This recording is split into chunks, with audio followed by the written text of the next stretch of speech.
All right, YouTube, how you doing? Welcome back to the channel. It is March 15th today. We got ourselves a Wednesday and 7 games on the NBA slate that we're going to jump into each and every game. I'll give you my lean. We'll talk about the game, but my final plays, what I'm actually going to be rolling with, that will be in the pinned comment. I update those plays throughout the day. And speaking of final plays, the only way that I can explain the last 2 or 3 days really is headphone warning, okay? A big old womp womp right on my forehead. We got a little cold. Just a week ago, we were coming off of an absolutely crazy run, and I think, you know, the wheels have fallen off temporarily, but we're bringing this operation back into the mechanic, and we're putting the wheels back on, and we're gonna get rolling again. We can only hope, guys. But yeah, I do want to say too, it's like, I love and I shouldn't say I love them because it encourages it, but I love the comments of like, you should stop doing this, you suck, you're a loser. It's like, dude, I recognize your username. You were just saying how much you love the picks 6 days ago. Like, come on now, we're all human here. But let's go ahead and jump into today's video, guys. Make sure you do hit that subscribe button. We're still grinding towards 20,000 subscribers, which is crazy to say out loud. And you know what, hit that like button while you're down there, guys. The likes have been going crazy, win or loss in the videos, and that really, I cannot thank you guys enough for that support. I know I've been mushy and said that in a bunch of videos as of late, but I truly do mean that. Like this, all the likes we're getting, the comments, even the hate comments, it's kind of crazy to see that, you know, we're growing this thing, and I can't do that without you guys. So make sure to hit that subscribe button, make sure to smash that like button, act like it's your worst enemy, and hit it so damn hard, guys. And you know what, unlike and then like it again, just keep going. But let's jump into the first game that we have here. We're looking at the Heat taking on the Grizzlies here. Heat 4-point favorites at home. The total way down at 219.5.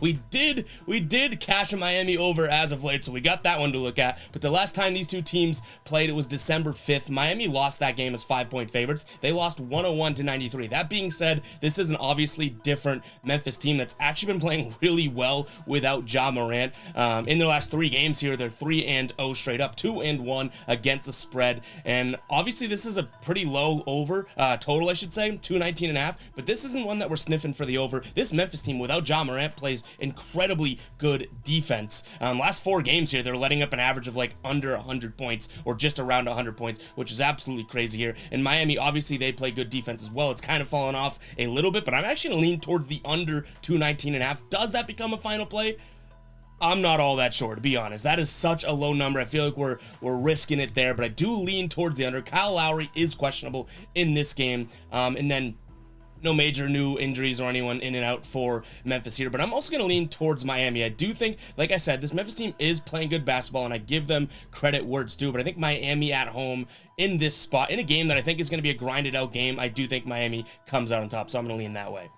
Moving on, we got Cleveland taking on the Sixers. I think this is going to be a pretty good game. Cleveland 2.5-point dogs at home. Total 220 in this one. In their last 10 games here, Cleveland 5-5 against the spread. Philly on the road in their last 5, though 3-2 against the spread. Both these two teams have been cashing overs as well.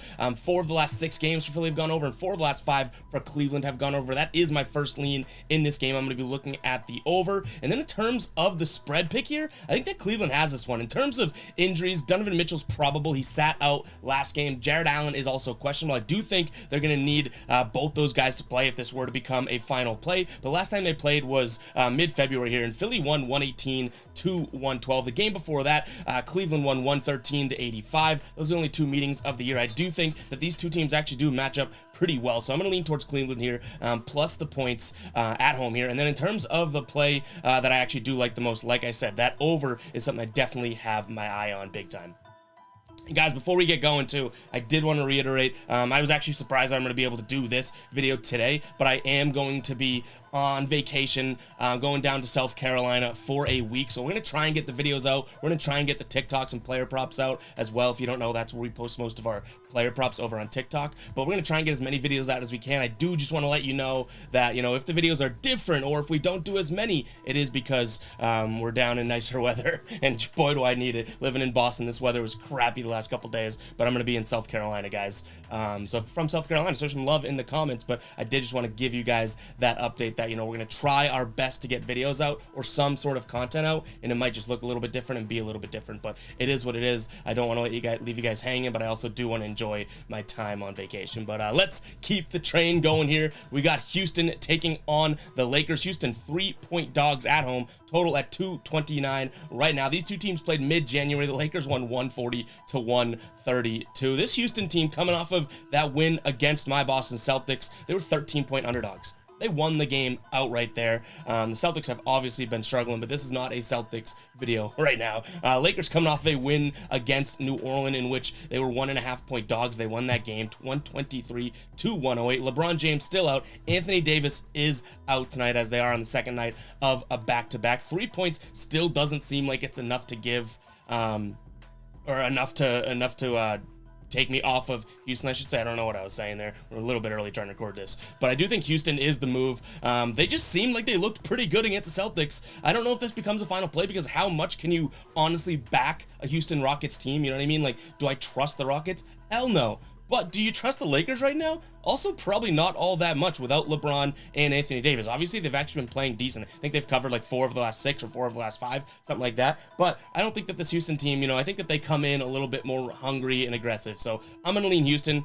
Don't ask me if I like that, because I really don't like that. What I don't mind, though, is the over in this game. I could see this one getting up in the 230s. All right, moving on, we got the Timberwolves taking on the Celtics, my Boston Celtics that we just kind of mentioned here. Celtics 5-point favorites on the road, total 233.5. In terms of injuries, Robert Williams is out, Peyton Pritchard is out, and then from Minnesota here, Rudy Gobert is questionable. I feel like he's questionable every game, so you want to see if he plays, if you are on the Minnesota side of things. But this may be, and I'll always tell you guys when it's the case, right? This may be a biased pick for me, but I'm leaning Celtics -5. Why? Because they have to get back on track, right? Like, they're like a walking meme as of right now. They're 2-4 against the spread in their last 6 games. Even straight up, they're only 5-5 in their last 10 here. Minnesota 0-4 against the spread in their last 4 at home. This is a spot for the Celtics to be able to get the train back on the tracks. Now, the only thing that's preventing me from being so confident and making this the final play is the fact that the damn Celtics have been so inconsistent and not trustworthy. So,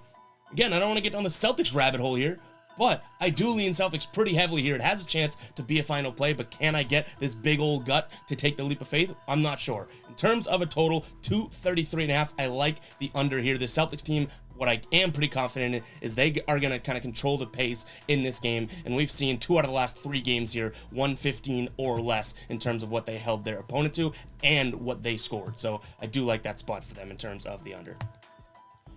We got the Bulls taking on the Kings here. Bulls 1-point dogs at home, total 237 in this one here. Sacramento played the Bulls back in December. They won 110 to 101. In their last 10 games, they're 7-3 against the spread and 4-0 in their last 4 on the road. Looking at the Bulls, 2-3 in their last 5 against the spread here. This Sacramento team coming off a loss to Milwaukee, a game in which they actually had the lead for a decent amount of that game, and then ended up losing by 9 points. I believe it was 9 points. Chicago, no major injury updates. Same thing for Sacramento. Sean Holmes actually is out, so that's worth noting. I do think Sacramento is the play here. I understand that, you know, this seems like a weird line, a weird spot. Maybe Chicago, maybe Vegas, I should say, knows something about Chicago here playing at home, but all numbers say that Sacramento should be able to win this game by, I would say, probably more than 1 point. So I'm going to lean towards Sacramento, even though they are on the road. But again, 4-0 against the spread on the road. They're 20-12 against the spread on the road this season. They're playing really well. You know, we call them the covering king. So unless there's any injury updates or something that comes out later, I'm leaning Sacramento minus the points. And then in terms of the total, 237, I know Sacramento can carry their weight on that side of things. I don't think the Bulls can against a team like this. So I'm going to lean towards the under ever so slightly. All right, second to last game, we got San Antonio taking on the Mavericks. A little battle of Tejas here. San Antonio 5.5-point dogs at home, total 232 right now. I've seen this moving down on a couple books, so assuming it's going to move down from 232 here, I do like the under. Just right off the bat, I don't think either of these teams, you know, we've seen Dallas struggle. Obviously, you know, Luka has been out, or he's downgraded to out tonight. Kyrie's questionable. Tim Hardaway's questionable. Christian Wood is questionable. It does make you wonder if they're sitting guys, because San Antonio also, you know, Trey Jones questionable, Langford questionable, Johnson questionable. So this is a game in which you don't really know who's going to play. So 237 or 232, excuse me. Seems like a pretty fair under to lay there. In terms of the spread, though, without Kyrie Irving, I don't think that this is a play. If Kyrie Irving does play, I don't mind Dallas minus the 5.5 points. I think the San Antonio team, though they've won 2 out of the last 3, last game was against Orlando. It was last night. They're on a back-to-back. I don't think this is the best spot for them. And honestly, when's the last time San Antonio won 2 games in a row? It did happen in late February, I should say. But nonetheless, the point still stands. I don't like them on a back-to-back. I can lean pretty confidently towards Dallas and then the under. Last game on the slate, we got the Clippers taking on the Warriors. Clippers 3-point favorites, total sitting at 235 in this one. They played on March 2nd. Golden State, as 3-point underdogs, won 115-91. They also played mid-February.